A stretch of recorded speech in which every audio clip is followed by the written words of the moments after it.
ikaw ba ay may plano na pumunta dito sa United Kingdom para magtrabaho? Yes, alam mo na ba kung magkano ang pasahod ngayon dito sa UK sa taong 2024? Magkano nga ba mga kadikit ang minimum wage ngayon dito sa UK or sa United Kingdom ngayong taong 2024? At bago ko sa inyo sabihin yan, ay baka naman po pwedeng paki-subscribe and click like and share. Paki-share na rin po ang video ito para maraming sa ating mga kababayan, lalo na mga may gustong magpunta dito sa UK para magtrabaho, para malaman nila kung magkano na nga ba ang pasahod ngayon dito sa United Kingdom ngayong 2024.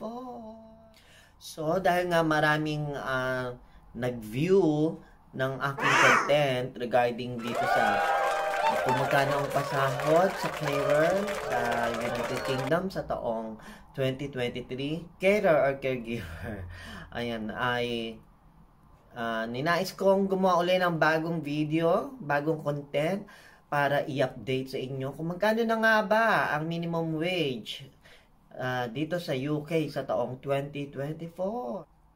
Okay, let's start mga kadikit. So ngayon na nga, as of April of 2024, the minimum wage rate in the United Kingdom are, kung ikaw ay nasa 21 years old and over, ang minimum na pasahod ngayon ay £11.44. So, £11 and 44 pence per hour. Ayan.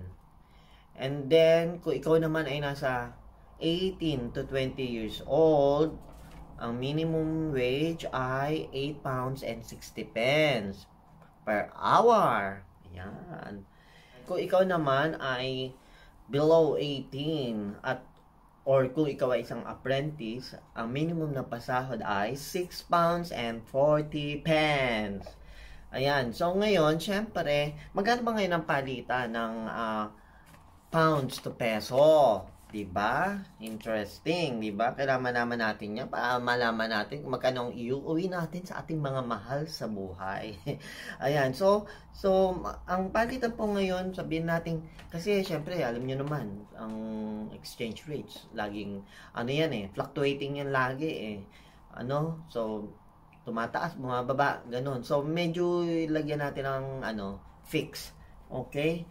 So, sabihin na, sa ngayon kasi 73 point something or 74. So, ilagay na lang natin pagpalagay na lang natin sa 73. Okay po ba yon? So kung sa mga 21 years old and above, so sa minimum wage nila na £11 and 44 pence per hour. So, 11.44 times 73. Pagpalagay na lang natin sa 73, ha? O tayo ng calculator. Ayan. Okay. Tignan natin kung magkano.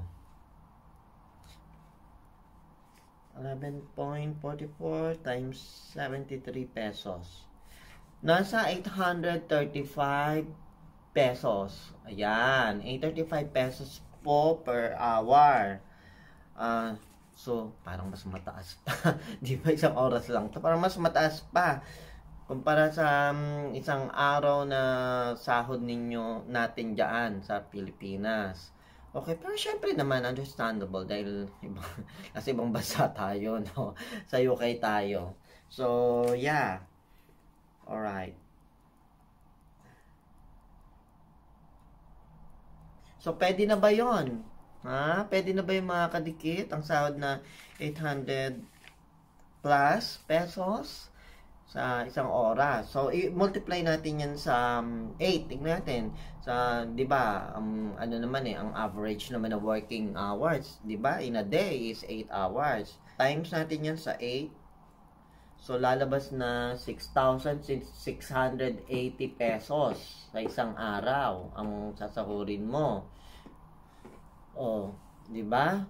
6,680 pesos sa isang araw. I-times natin yan sa lagyan na natin sa isang buwan kasi like sa amin sa work ko is buwanan ng sahod. Depende rin dito kung gaano ang sahuran. Like sa atin sa Pilipinas, diba, merong sumasahod ng every Saturday, merong sumasahod ng kinsenas or buwanan. So, dito rin sa UK, ganun din. So, palagay na lang natin sa isang buwan, magkano siya. Sa isang buwan, syempre, depende yun kung ilang araw, kung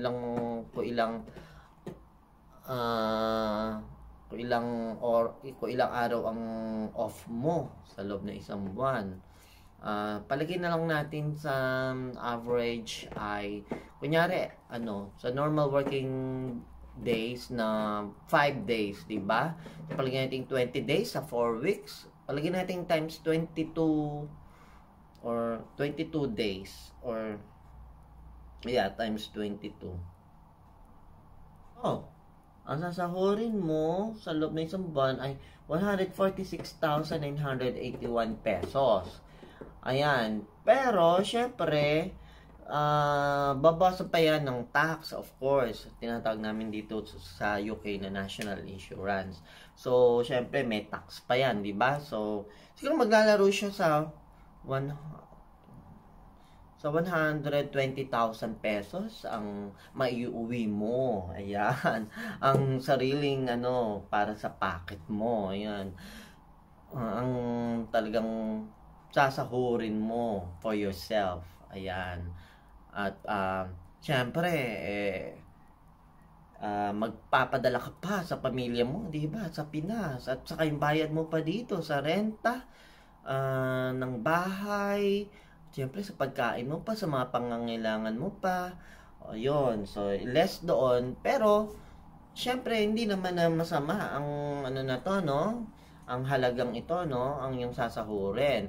Lalo na kung ikaw ay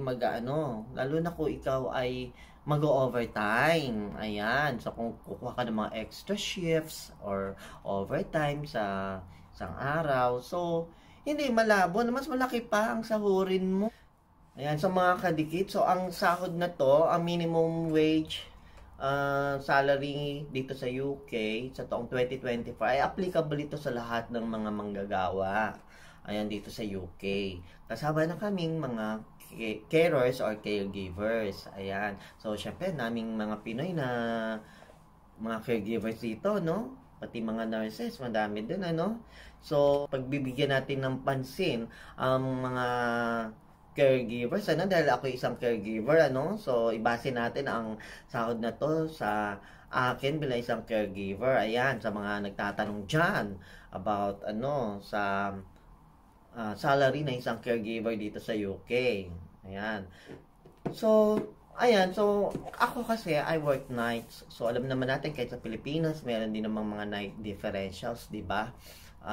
May mga dagdag, ayan, na konti na pasahod para dun sa mga gumagawa ng panggabi. Starting at 10 o'clock until 6 a.m. I think starting 10 p.m. hanggang 6 a.m. ng umaga ang night differentials, hindi po ba? So, ayan. So, kamukha dito sa UK, meron din kaming night enhancement na tinatawag. So mas malaki ang sasahurin mo kung panggabi ka kaysa sa pang-araw. Kaya lang, like me, sa amin, sa panggabi kasi, almost almost 12 hours ang work namin sa isang gabi.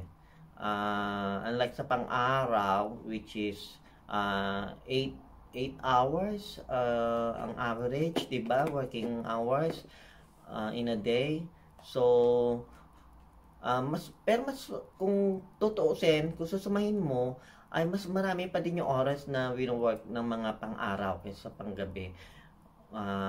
Kasi hindi naman pwedeng gabi-gabi mag-work ka na hindi ka maka sa araw. Okay lang na mag-work ka araw-araw, basta pang-araw. Pero sa gabi, mahirap. Mas mahirap po ang adjustment ng katawan natin pagka nag-work tayo sa gabi.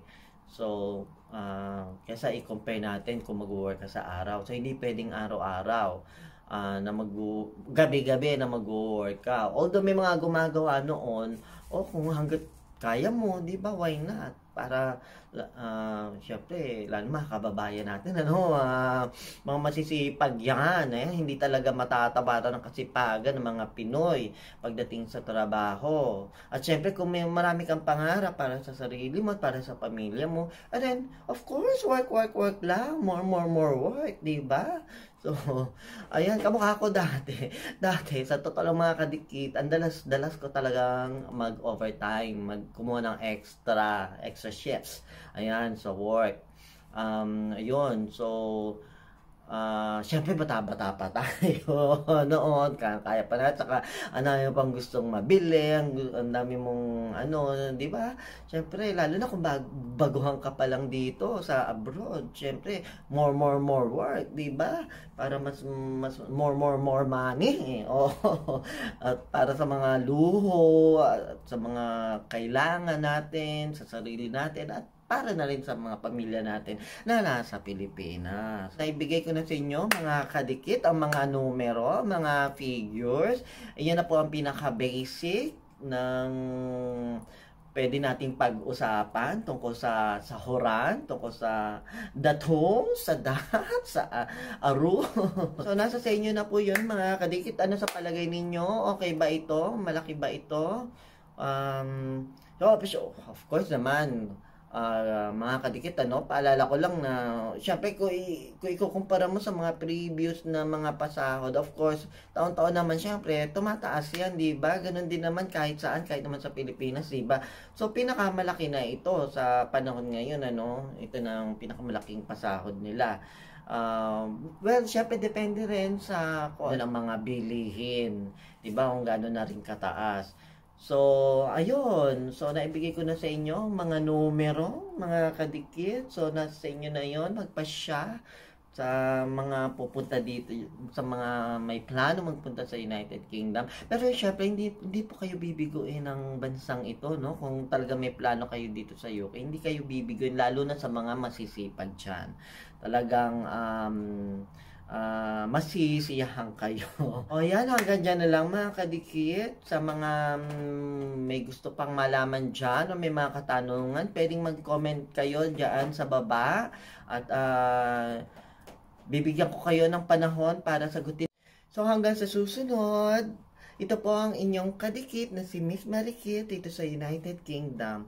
Okay, ingat po tayo lagi. God bless. I love you guys. Bye. Thank you sa inyong panonood at hanggang sa susunod.